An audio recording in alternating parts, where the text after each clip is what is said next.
नमस्कार दोस्तों, पीडब्ल्यू ज्ञान कोश पर एक बार फिर से आपका बहुत बहुत स्वागत है। दोस्तों, इलोन मस्क ने अभी रिसेंटली एक ट्वीट किया कि वो ईवीएम के फैन हो गए हैं। अब एक यहां पर सवाल उठता है कि वो इलोन मस्क जिन्होंने ईवीएम पर सवाल उठाए थे कि ईवीएम जो है वो तो हैक हो सकती है, ईवीएम में वोटिंग करवाना अपने आप में ठीक बात नहीं है इंडिया जैसी बड़ी डेमोक्रेसी के अंदर, ऐसे कई उनके ट्वीट पहले भी आए थे। बट एकदम से क्या हुआ कि वो ईवीएम के मुरीद हो गए, ईवीएम को उन्होंने एक तरीके से प्रेज किया। तो इसके पीछे सिंपल सा लॉजिक ये बताया जा रहा है कि यूएसए में बोले कैलिफोर्निया, ठीक है, सबसे ज्यादा पॉपुलेशन वाला जो स्टेट है, वहां पर अभी भी इलेक्शन प्रोसेस कंप्लीट नहीं हो रहा है। अब आप सोचो कि एक तरफ तो डोनाल्ड ट्रंप को प्रेसिडेंट इलेक्ट डिक्लेयर कर दिया गया कि हाँ जी आप 20 जनवरी के लगभग आप इसकी शपथ ले लेंगे वहां के प्रेसिडेंटशिप की, राइट। बट यहां पर अभी भी कैलिफोर्निया में इलेक्शन फाइनली नहीं हो पा रहे और अभी भी ऐसी बात नहीं है कि हो गए हैं, ये बोल दिया है तो नहीं, कुछ हफ्ते और लगने वाले हैं। तो इसी बात को हम यहां पर पूरा डिटेल में समझेंगे कि क्या यहां पर इंडिया की तरफ से भी काउंटर गया है और क्या बात इलोन मस्क ने ये बोली है, इसके पीछे का पूरा एनालिसिस हम जानने की कोशिश करेंगे। अब देखो, आगे बढ़े उससे पहले आप लोगों के लिए अनाउंसमेंट है। पीडब्ल्यू ओनली आईएएस की तरफ से आप लोगों के लिए यूपीएससी फाउंडेशन कोर्सेज रन कराए जा रहे हैं, जिसमें 2026 के लिए जो एस्पिरेंट्स जा रहे हैं वो लोग संकल्प 2026 ज्वाइन कर सकते हैं अगर वो हिंदी इंग्लिश मीडियम में जाना चाहते हैं। टाइटन ज्वाइन कर सकते हैं अगर वो इंग्लिश मीडियम में जाना चाहें। सिमिलरली 2025 के जो एस्पिरेंट्स हैं वो प्रहार ज्वाइन कर सकते हैं अगर उनका मीडियम इंग्लिश और हिंदी है। वहीं पर टाइटन ज्वाइन कर सकते हैं अगर वो इंग्लिश मीडियम से तैयारी कर रहे हैं। सवाल यह है प्राइस कितना है। प्राइस बेयर मिनिमम 8,000 रुपीज है। फंडामेंटल फीचर्स की बात करें तो दोस्तों आपको यहां पर लाइव एंड रिकॉर्डेड क्लासेस मिलेंगी जीएस की। नंबर 2, आपको डेली एमसीक्यूज और मेंस आंसर राइटिंग प्रैक्टिस कराई जाती है। नंबर 3, सीसेट की क्लासेस भी होती है। नंबर 4, आपको कॉम्प्रिहेंसिव कंटेंट भी चाहिए होता है। ऐसे में आप अपनी तैयारी को एक बूस्ट दे सकते हैं इन कोर्सेज को ज्वाइन करते हुए। अब देखो, बात ऐसी है कि इलोन मस्क ने डायरेक्टली ये ट्वीट नहीं किया था। होता क्या है कि दो ट्वीट्स उनके सामने आते हैं, है ना, उनकी ही प्लेटफॉर्म, भाई एक्स के भी मोर और लेस सीईओ वही हैं, तो उनके सामने दो ट्वीट्स आते हैं। पहला तो ये, meanwhile in India where cheating isn't the primary goal of their elections. आप देखो कि किस तरीके से साफ साफ यूएसए के इलेक्शन के ऊपर उंगली उठा दी गई है। वैसे देखा जाए तो एक बात तो है कि इलेक्शन प्रोसेस 2-3 महीने तक चलता रहता है यूएसए में, और उसमें फिर आप प्रेसिडेंट इलेक्ट, कौन प्रेसिडेंट बनेगा उसका रिजल्ट आप दे देते हैं सिर्फ 12 से 48 घंटे में, है ना। 12 भी क्या, मतलब 24 से 36 घंटे की बोलूंगा मोटी मोटी, इतने टाइम में आप अपना प्रेसिडेंट इलेक्ट बता देते हो। जैसे कि 5 नवंबर को वोटिंग हुई तो 6 नवंबर को मोटा मोटा पता पड़ गया था कि हाँ जी वहां पर प्रेसिडेंट कौन बनेगा।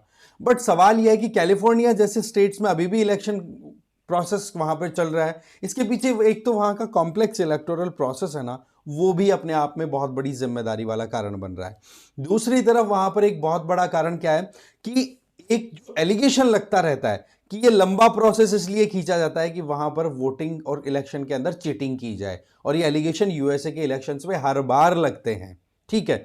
तो इन्होंने ये कह दिया इलोन मस्क ने कि इंडिया के अंदर 64 करोड़ वोटर्स ने वोट डाला, क्योंकि टोटल वोटर्स तो नो डाउट हमारे लगभग 90 करोड़, 80-90 करोड़ या 100 करोड़ के लगभग हैं।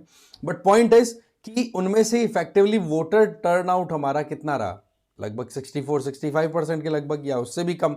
तो ऐसे में उनके द्वारा ये बोला गया कि 640 मिलियन वोट्स वहां पर डाले गए और एक दिन के अंदर इंडिया में काउंटिंग होकर के रिजल्ट आ गए। आप देखते हैं एक दिन के अंदर वोटिंग के लिए फेजेस तो बहुत होते हैं, क्योंकि हमारे यहां पर वोट डलवाने के लिए अलग अलग एरियाज में मशीनरी को हमें डिप्लॉय करना पड़ता है। बट काउंटिंग है वो सेम डे ही कंप्लीट हो जाती है, सेम डे ही पता पड़ जाता है कौन जीत रहा है कौन हार रहा है, राइट। और वोटिंग भी कंप्लीट हो जाती है। अब यूएसए में जीत कौन गया ये तो हमें पता पड़ गया कि डोनाल्ड ट्रंप जीत गए, बट इलेक्शन अभी भी चल रहे हैं, मतलब काउंटिंग अभी भी चल रही है। इसी तरीके से एक और ट्वीट आया कि इंडिया ने 64 करोड़ वोटर्स को या वोट्स को एक दिन में काउंट कर लिया, जबकि कैलिफोर्निया 1.5 करोड़ वोटों को ही काउंट करने में लगा हुआ है। 18 दिन तो बीत चुके हैं, अभी और टाइम लगेगा। तो इस बात को लेकर के इलोन मस्क ने कहा बहुत ही ज्यादा ट्रेजिक बात है, ये बात वाकई में पचने वाली नहीं है। बट यहां पर इंडिया कौन सा चुप रहने वाला था। इंडिया की तरफ से या फिर हम कहें करंट गवर्नमेंट की तरफ से राजीव चंद्रशेखर, जो कि कह सकते हैं कि हम पहले यूनियन मिनिस्टर रह चुके हैं, ठीक है, और बीजेपी के लीडर हैं। उन्होंने कहा कि अनहैकेबल ईवीएम, ईवीएम जो है उसको हैक नहीं किया जा सकता। इलोन मस्क साहब, आपने पहले इस तरीके के एलिगेशंस लगाए। अनहैकेबल ईवीएम जिसमें हम वोटर आईडीज भी देके चल रहे हैं, बायोमेट्रिक डिजिटल आईडीज प्रोवाइड करके चल रहे हैं, और यही modern democracy that is India, उसका एक बहुत इंपॉर्टेंट फीचर है। ये आपको यहां से सीखने की जरूरत है। तो कहने का मतलब यह है कि देखो, ऑपोजिशन पार्टीज के द्वारा तो ईवीएम पे सवाल उठे ही जाते हैं कि हाँ भाई, जो भी हारता है वो ये कह देता है कि ईवीएम गड़बड़ है। वैसे अभी देखा जाए तो महाराष्ट्र और झारखंड, दो स्टेट्स मेजर में इलेक्शंस हुए, तो वहां पर झारखंड में जो सेंट्रल रूलिंग पार्टी है दैट इज बीजेपी, उसकी हार हो गई। वहीं पर महाराष्ट्र में बीजेपी और उसके अलायंस की जीत हो गई। तो ऐसे में सवाल उठने लग गए कि महाराष्ट्र में टेम्परिंग हुई है ईवीएम के साथ में।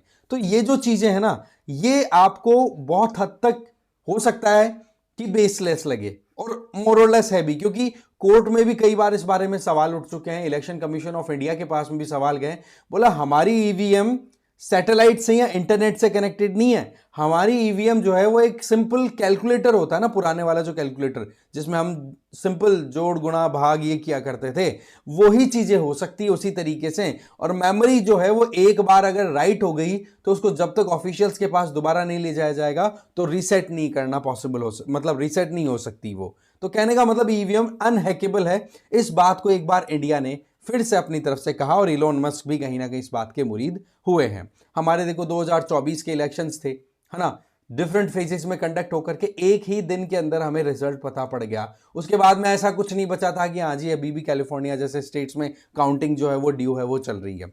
अब सवाल यह आता है कि कैलिफोर्निया में ऐसा क्या हो रहा है भाई, कितना डिले है।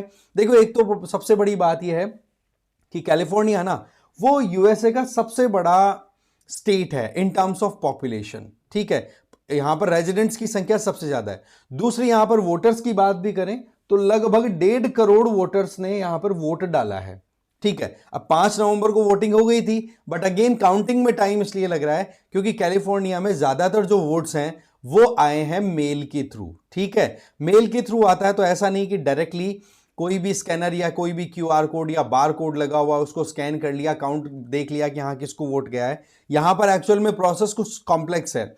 वोट आ गए मेल के थ्रू, फिर उनको वेरीफाई किया जाता है, और वेरिफिकेशन के बाद में उसको प्रोसेस में लिया जाता है। तो एक वोट को काउंट करने में बड़ा लंबा टाइम लगता है। एग्जैक्टली वैसे ही जैसे आप बैंक की लाइन में लगे हो और वहां पर बहुत कुछ वेरीफाई होकर के आपका काम आगे बढ़ता है।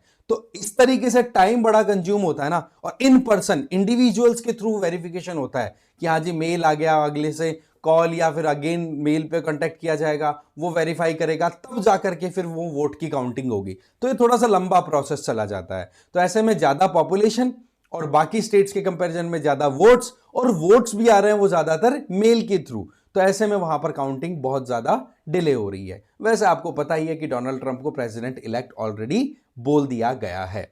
अब आपसे मैं एक सिंपल सवाल पूछूंगा, आप ये बताइए कि हमारे देश में जो वोटिंग का मेथड हम यूज करते हैं, राइट, हमारे देश में जो वोटिंग मेथड हम यूज करते हैं उसको क्या बोलते हैं? What is the name of electoral process? ठीक है, आप बताओ किस मेथड को हमने हमारे यहां पर वोटिंग के लिए यूज किया है। एक चीज मैं बता देता हूं, ये जो हमारा वोटिंग सिस्टम है ये हमने ब्रिटिश इलेक्टोरल सिस्टम से अडॉप्ट किया है, ये का ये मेथड। अब आप मुझे बताओगे उस वोटिंग इलेक्टोरल सिस्टम का नाम जो हमने अडॉप्ट किया हुआ है। आई होप आपको ये वीडियो अच्छा लगा होगा। इसी तरीके से इंटरेस्टिंग टॉपिक के साथ में फिर से मिलेंगे। Thank you very much for watching this video.